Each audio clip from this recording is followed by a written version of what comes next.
Nós estamos aqui hoje para falar sobre os riscos da internet. O nosso convidado aqui hoje, o Dr. José Valdez Castro, ele é professor de pediatria e beatria aqui na Faculdade de Taubaté. Bom dia. Bom dia, Diz. Seja muito bem-vindo, Bom dia para todos os telespectadores aqui da Canção Nova e que nós possamos hoje levar essa mensagem de otimismo e, por extensão, de saúde para os nossos adolescentes, de tranquilidade para os nossos pais. Pois é, a gente está falando da internet, doutor, mas a gente sabe assim que hoje, né, é quase um fenômeno, é quase que incapaz, é difícil falar, né, que não tem como não usar. Hoje todo mundo usa, né, está no alcance de muitos jovens, muitos adolescentes, mas também muitos riscos, não é isso? Perfeitamente, muitos riscos, e é importante que nós façamos reflexões. Que riscos são esses? Dessa invasão de privacidade, o risco de acessos a sites que não são desejáveis, a sites de pornografia, não é? E isso sem um devido controle. Os adolescentes, eles de repente se deparam com isso muito fácil, porque com essa tecnologia galopante e rápida, eles têm acesso muito fácil. E o que é preocupante, as pesquisas qualitativas mostrando que os pais minimizam os riscos. Eu digo os pais que têm acesso à internet. Porque só 47% desses pais entram à internet, 53% não. As pesquisas qualitativas e quantitativas estão mostrando isso. Então, esses pais creem que seja algo sem riscos, alguns deles. Que mais de 60% desses pais, por exemplo, acreditam que esses filhos não passam por momentos de constrangimento na internet. Isso é preocupante, não é? É preocupante porque não tem um controle sobre isso, não tem um acesso para isso, não é? E temos que ver, no nosso país, apesar de tudo, há uma exclusão dos jovens à internet, por incrível que pareça. Há uma exclusão porque grande número, né, milhões, não têm acesso à internet. Daí nós vemos que classe A e B tem o seu computador em casa, no quarto, livre acesso, acesso comum em casa. Outro grande percentual vai para onde? Os de classe D e E. Eles vão para as lan house.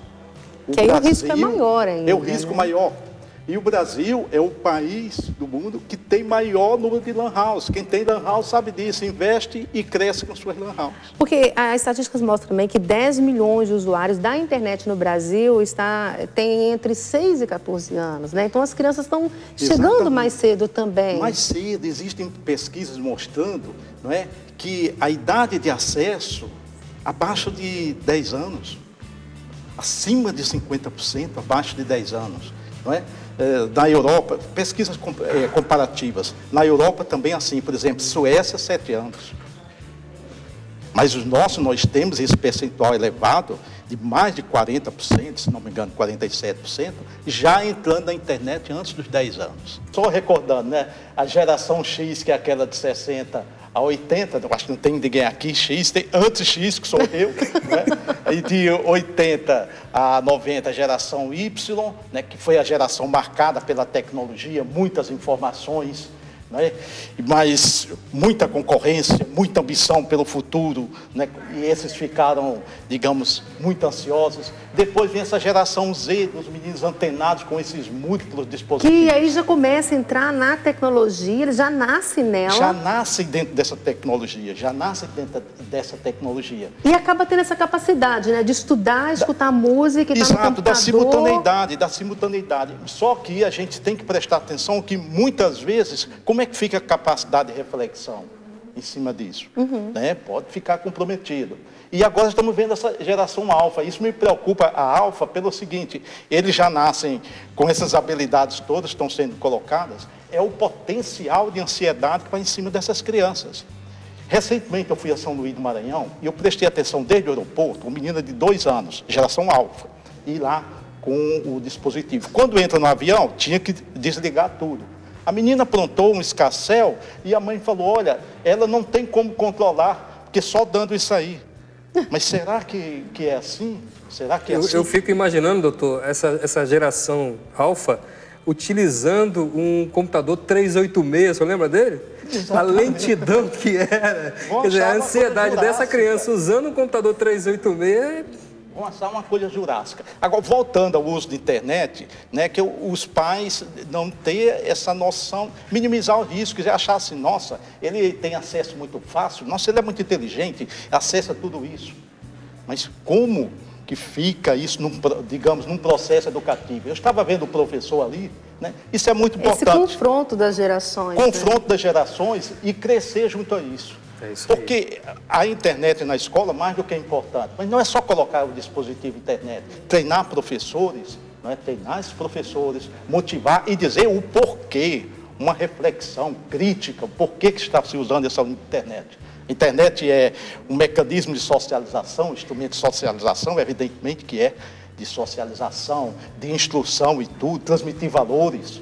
Isto é, a educação tem que pegar isso é de alta importância. E às vezes os pais acabam também criando uma certa ou limitação ou dificuldade, até, né, porque é da geração X e a gente não teve, não tinha isso tudo. E aí tem uma certa dificuldade, mas precisa haver o interesse, né? Vamos chamar os pais aqui na nossa conversa para falar um pouquinho daquilo que eles também vivem aí no dia a dia, em casa. Bom dia a vocês, sejam bem-vindos, viu? Bom dia, bom dia a todos que estão assistindo. Essa é uma preocupação muito grande minha em casa também. Porque você tem quantos filhos, Simone? Eu tenho 2. Tenho a Isabela, de 10, e tenho o Felipe, que tem 12 anos.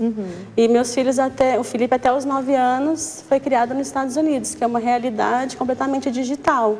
Lá em um país que, desde a escola, cada criança, na própria sala de aula, tem o seu computador. Então, assim, eu e meu esposo temos uma dificuldade muito grande de afastá-lo da internet. E não tem como, né? Então, a gente procura mantê-lo com atividades, ocupando tempo, para ver se a gente consegue o máximo de tempo ele fazer as coisas que são saudáveis, né? No dia a dia, que é brincar, correr, mas não é fácil.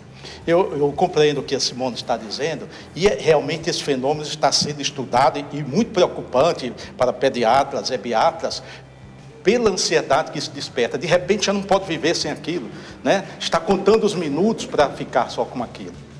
E daí, como é que fica o desenvolvimento como um todo desse adolescente, sobretudo o desenvolvimento cerebral dele? E o que mais preocupa é quando ele não está no computador, ele fica assim, mas o que eu tenho para fazer? O que eu posso fazer? Ele não consegue fazer outra coisa a não ser estando conectado.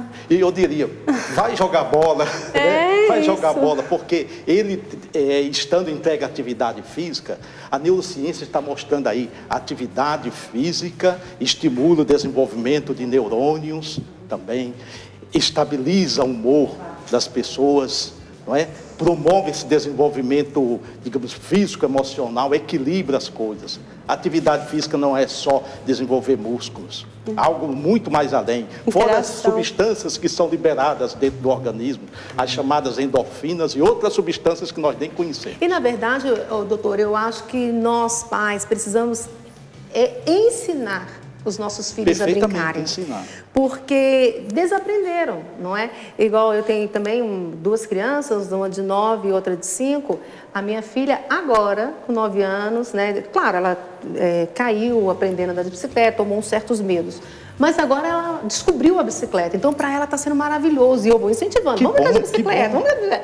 Então, assim, a gente tem que voltar a ensinar as nossas crianças, as nossas brincadeiras, como a gente começou falando, o Wallace no início do programa, essas brincadeiras de antigamente, de queimada. Entra aí na internet, tem também para ensinar, viu? Bate, e lá na sua casa, como é que é? Você tem quantos filhos? Eu tenho 3. Eu estava comentando com a Simone, graças a Deus eu tenho conseguido fazer ao contrário do que ela faz com os filhos. Quantos anos tem seus filhos? Eu tenho um com 19, tenho uma com 15, uma menina, e tenho um menino com 8 anos. Certo. Então a gente tem conseguido isso, que os meninos, conforme a faixa da idade, ele viva a vida conforme a idade dele. Perfeitamente. Então, por exemplo, o nosso Gabrielzinho, o tempo dele livre é para subir numa árvore, jogar uma bola, andar de bicicleta, correr para lá e para cá, essas coisas assim. Computador a gente tem fixo, tem hoje que é notebook para todo lado, celular com todos os acessos que você precisar. Mas a gente tem conseguido controlar isso, a gente não tem deixado ele pegar nos tempos que ele tem vaga, diz, vai brincar, vai atrás de teus amiguinhos, vai... Então, a gente vê que no tempo certo, ele vai ter o momento dele para ele se interagir mais com essa internet que está aí a todo vapor e tal. Eu vejo isso pelo meu mais velho, que tem 19 anos, hoje ele trabalha até no Davi.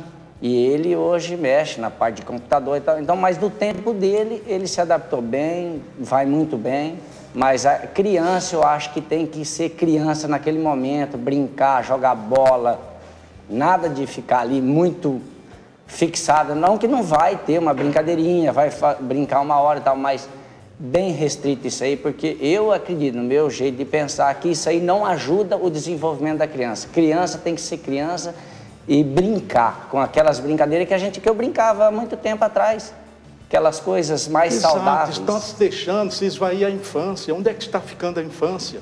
Isso que você colocou é altamente pertinente. A criança tem que viver o mundo infantil dela, o mundo da construção, do sonho, da fantasia e da criatividade.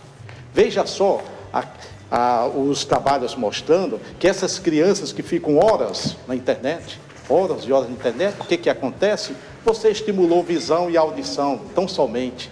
E ela fica escrava disso e vira o quê? O consumista de internet, né? Produtos só de internet. Você entendeu? Fica num círculo vicioso daquilo.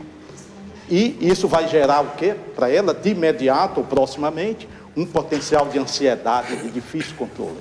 Não sabe o que fazer, é isso que você falou. O que eu vou fazer agora?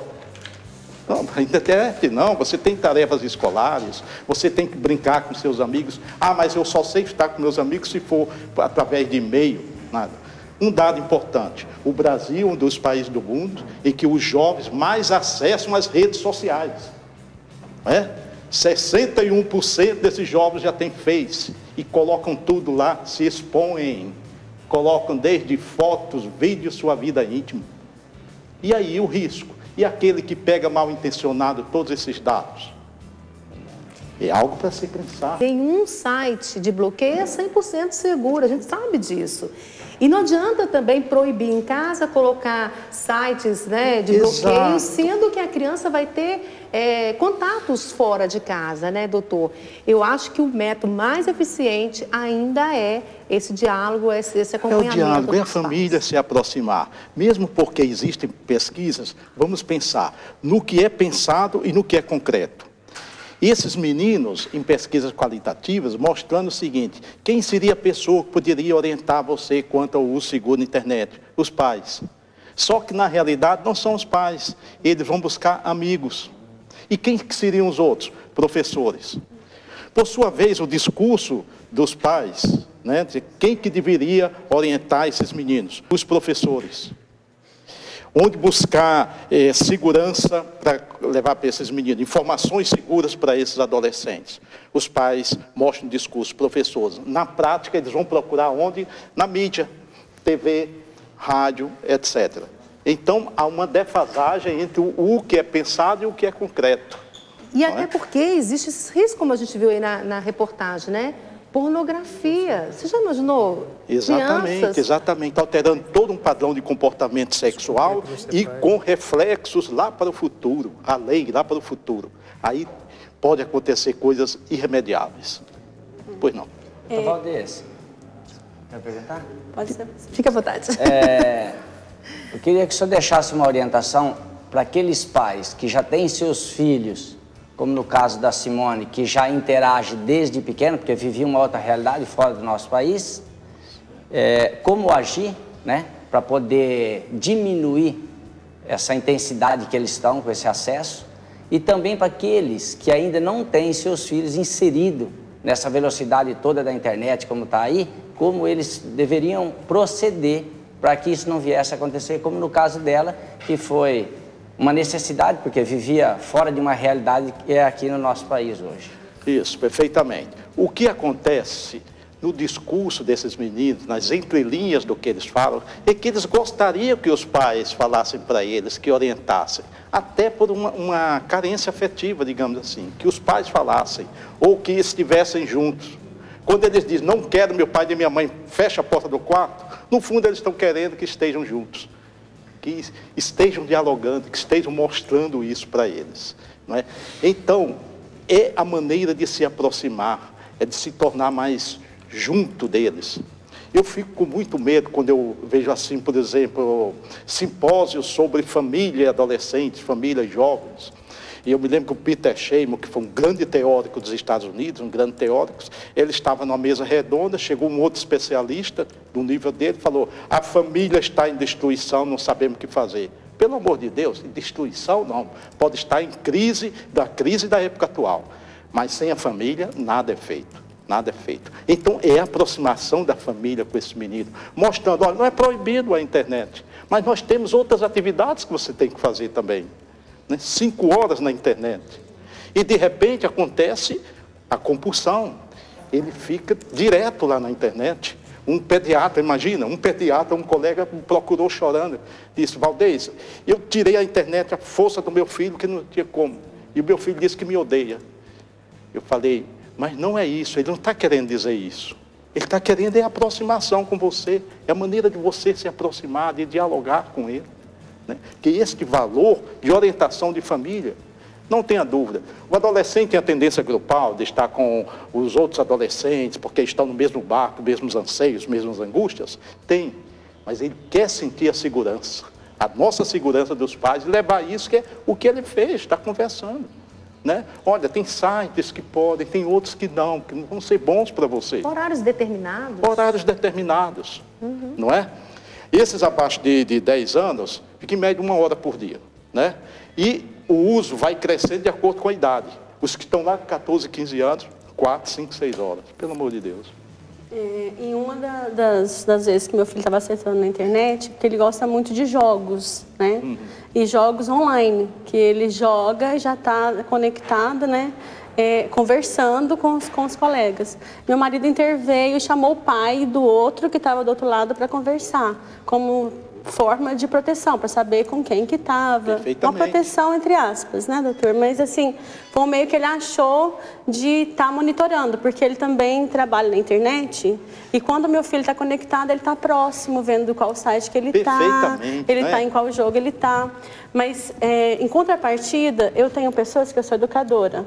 E algumas pessoas falam que a opção que eles acharam foi não deixar o filho mexer na internet de jeito nenhum. Eu acho que nisso tem que ter um certo equilíbrio, para o radicalismo, A virtude está no meio, Até porque as próprias escolas incentivam as crianças, porque elas estão nesse tempo e elas precisam ser introduzidas à internet, porque essa é a nossa época, não é? Exatamente. Você sabe qual o motivo principal que eles entram na internet? Trabalhos escolares. 70, são incentivados 80%. pelas próprias escolas. Pelas próprias escolas. A escola é que tem que ter essa visão crítica do que é passado. Porque o processo educativo, seja onde for, na escola, na família, TV Canção Nova. Qual o grande objetivo do processo educativo de todos nós?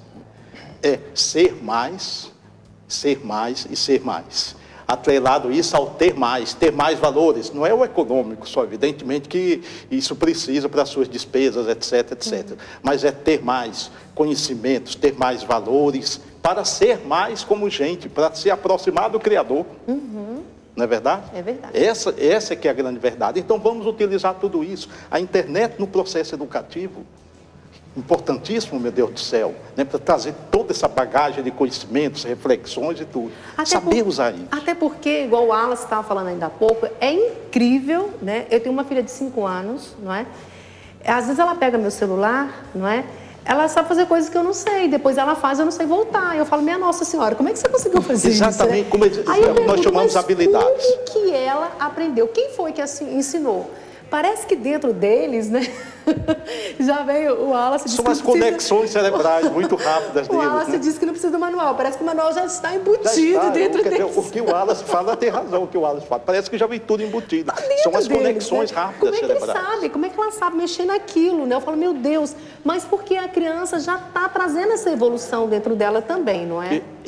Não deixa de ser, está trazendo, está antenada com esse mundo todo, Agora é o grande perigo, gente? Tudo muito rápido, tudo tão descartável. Vocês concordam com isso? Tudo tão descartável. As amizades, né? Que nós tínhamos dos nossos pais, amizades de gerações. Eu me lembro do meu padre mestre, o padre Tombeira, lá no Ceará, professor de tantas gerações, amigo das nossas famílias há mais de 50 anos. Jornalista Meton Maia Silva, lá no Ceará, 90 anos. Jornalista, amigo da minha família, mais de 60 anos. E as amizades deles são amizades superficiais. Amanhã já não é mais aquele, é o outro. Então isso gera insegurança, né? Gera ansiedade. Que perspectiva existe? Fica um ponto de interrogação bem grande na cabeça deles. Porque a gente está orientando justamente por isso, porque às vezes, né, até por causa de, sei lá, pode ser falta de tempo, não sei, eu acho que é meio difícil a gente dizer que não tem tempo para o filho, não é? Mas por causa do corre-corre da vida, porque trabalha, né, e acaba deixando, né, de fazer esse acompanhamento mais perto. Certo. Ou até porque chega cansado e fala, não, vai lá para a internet que daí eu descanso um pouco, não é? Olha então esse descompromisso é coisa séria. Muito bem colocado. Porque o seu filho pode estar correndo sérios riscos e você nem sabe, não é, doutora? Eu acho que a gente precisa chamar a atenção. Com quem ele está, o que está fazendo, o que está acessando. Isso que a Simone falou. Perfeitamente. Não é? Porque às vezes está falando com uma pessoa, um aliciador, sei lá quem é, lá do outro lado, que a gente nem imagina quem que é. Uma criança de 9, 8 anos, 7, ela não sabe se defender sozinha. E a inocência da criança, onde você mora, né? Como é que chama o seu pai, onde você estuda. Exato. E a criança vai dizendo, correndo risco. E aí, é importante que se diga, né, doutor, e também ao Vati e a Simone que estão aqui, porque a gente vê a realidade de pais que não tem, como a gente estava falando aqui, não tem essa facilidade de estar se relacionando com os filhos. Eu vejo, por exemplo, o Vati, né? Eu sou vizinho do Vati, moro ali em frente, e eu vejo que ele leva o menino dele para lavar o carro junto com ele, que ele leva o menino para preparar uma horta ali no quintal dele. Isso é bacana demais. E a gente preparou aqui, né? Claro, existem outras dicas, né, Dias? Eu acho que, só para a gente trazer um pouquinho mais disso, eu acho que isso que você está falando é muito importante a gente dar uma alertada também. Porque, às vezes, como eu disse, hoje em dia você vai viajar, né? Antigamente a gente viajava com os nossos pais e ele colocava a gente dentro do carro e a gente ia, né? E lá em casa era uma turma boa, né? Aí a gente ia dirigindo, pai, o que é aquilo? Ah, é uma vaca, é um boi, aquilo, plantação de café, não sei o quê. Hoje você anda nos carros, os carros têm um monte de televisão que o pai já põe ali o DVD e fala, fica quieto, todo mundo vai assistindo. Então, assim, parece-me que a gente entrou numa geração assim, né? De um descompromisso nosso também como pais, até por causa do corre-corre da vida, a gente acaba, sei lá... Cedendo e achando que está fazendo o melhor, até por desencargo de consciência, não é isso? Estou fazendo o melhor e não é bem assim. A arma principal, já foi falado pelo Vati, é esse diálogo, é se aproximar, porque eles estão querendo a nossa segurança. No fundo, eles estão querendo a nossa segurança. A internet é ótimo, processo educativo, socialização, todos nós sabemos disso. Mas é o como fazer, é o que eu digo, é o ter mais para ser mais. É verdade. Não é? Quero agradecer, muito obrigada, Simone, ao Vati, pela participação de vocês, viu? Espero, até com o programa, ter ajudado vocês também, que eu acho que é muito importante, né, essa orientação que a gente precisa também para a educação dos nossos filhos. Muito obrigada, viu? Obrigado. Deus abençoe. Obrigada, doutor. É sempre uma alegria te receber aqui, agradeço imensamente, né, todo esse carinho, essa fraternidade aqui da Canção Nova. E se eu conseguir contribuir um pouco para a orientação desses pais, orientação das pessoas de uma maneira geral, com o alcance que tem a Canção Nova, eu fico profundissimamente gratificado. Tá certo. Até a próxima, se Deus quiser.